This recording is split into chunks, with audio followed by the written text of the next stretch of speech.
So oftentimes we get questions about feasibility study, and the most common question I often get, which is also a way how I typically qualify how much due diligence somebody has done, is how much self storage can I build? I just want a quick number. And so we're going to discuss the three things that go into a feasibility study. And the question that people are actually often asking first is actually typically, in my opinion, and this can be debated by many people, the least important of the three. So we're actually going to go in order of least importance to most importance. So the first one is how much storage to build. When you do a feasibility study, you are generally going to use numbers based on either household supply, so amount per household. So that might be a number of there is a need of 40 square foot per household in the community, or you're going to use a metric of square foot per capita. In general, I find that square foot per capita is generally the better and cleaner method to work with because then when you go households, you also have to figure out what is typical household size, also figuring out the income of that. So it's a little bit cleaner, but I've also seen some people basically do both because they want to see, well, is one metric significantly off from the other, or are they both very similar? So let's just say that I have a market with 10,000 people. The square foot per capita in the market I'm looking at is widely accepted as the square foot per capita you need is 7.55. So I know you're going to ask the question is where do you get that number from? You can get that from a number of resources. In particular, what we like to use is the self storage almanac.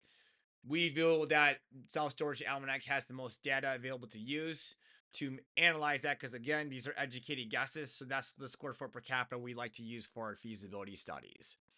So let's just say that this market says it's 7.55. Well, once we do a study, we find out that it is 6.55 square foot per capita. Well, if you have 30,000 people and there's a need of 1 square foot per capita, then you need 30,000 square feet of self storage. Okay. So that's the first one out of the way. The second one, which is going up in importance, is the type and size. So I might have a need in the market when I do secret shopping and we go through all the different markets and my staff calls and says, wow, there's no 5 by 10s in the market. And there's also no 10 by 30s. But for some reason, 10 by 10s and 10 by 20s, there's a lot of. So what would you build? Well, simply you build what basically in the market tells you need 10 by 5s or 5 by 10s and 10 by 30s. Now, on the flip side of things, too, as well, you also want to consider the price of that, too, as well.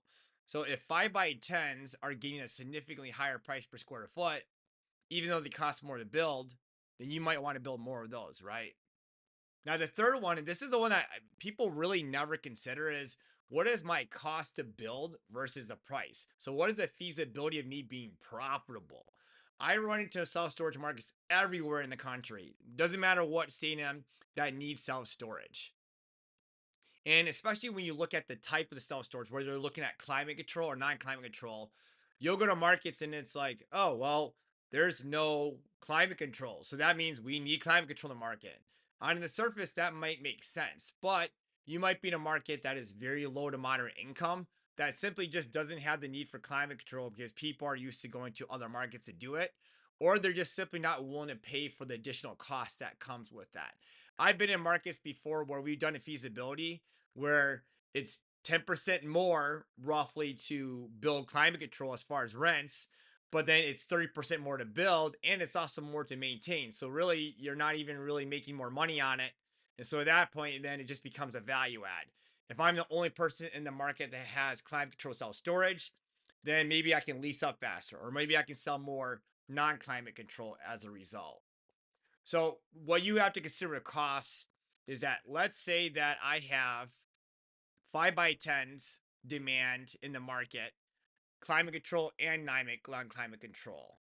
Well, if I can build, let's say $50 a square foot non-climate control and $100 a square foot at climate control, what I need to look at as is my cost to build anywhere in the realm. And so I like to use self storage metrics and apartment metrics. But if my price to rent for my build versus my apartment is not better than what apartment complexes in the area, I definitely won't build climate control.